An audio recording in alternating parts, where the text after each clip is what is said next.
Bonjour, bienvenue dans la série sur la cohérence, dans la décohérence.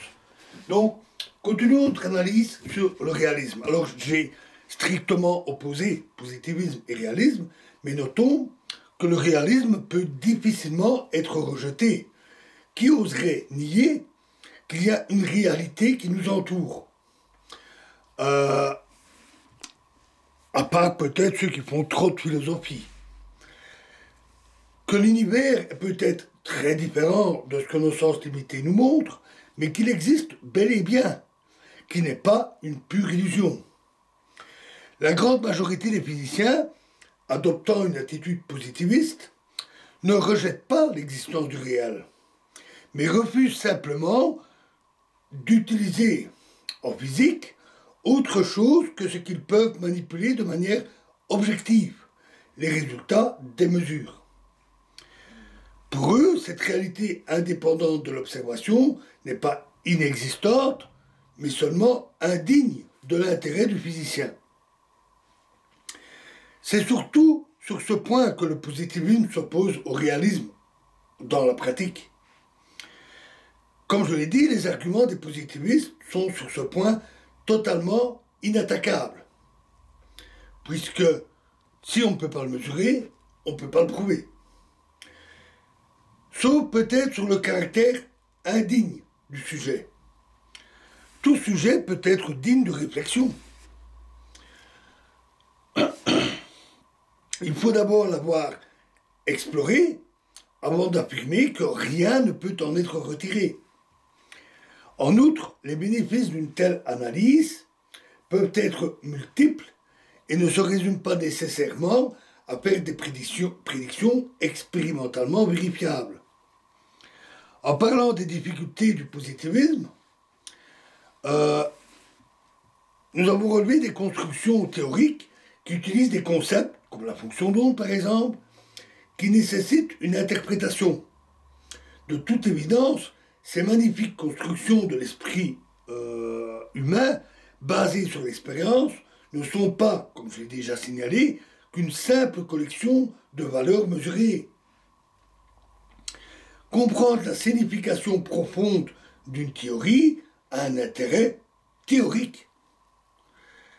En bref, l'intérêt pourrait être purement pédagogique, et pas seulement au niveau scolaire, mais également pour le physicien confirmé, en aidant à comprendre et donc à progresser dans la construction des théories.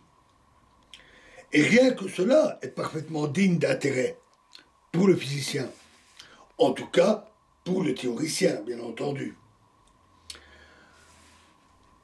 Alors, le plus grand problème de l'approche réaliste est qu'elle parle d'une réalité en dehors de toute observation. Peut-on connaître cette réalité? C'est toute la question. Toutefois, même si nous parlons d'une réalité indépendante de l'observation, ces observations existent bel et bien et peuvent nous fournir des indications sur sa nature et sa forme.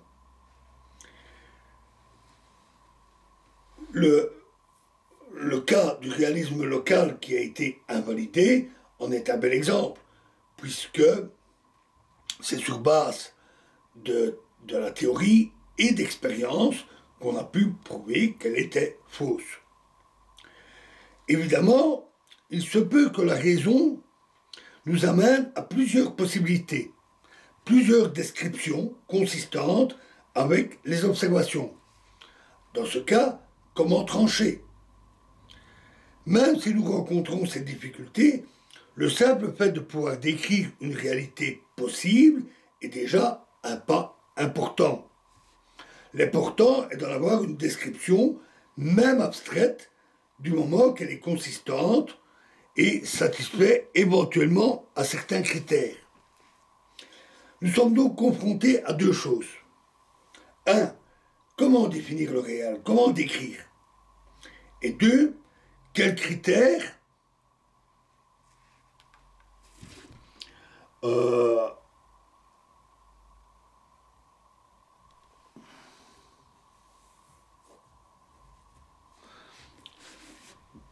quels critères en plus des observations permettrait, si nécessaire, de faire les choix appropriés. Et nous verrons la suite dans la prochaine vidéo. Je vous remercie.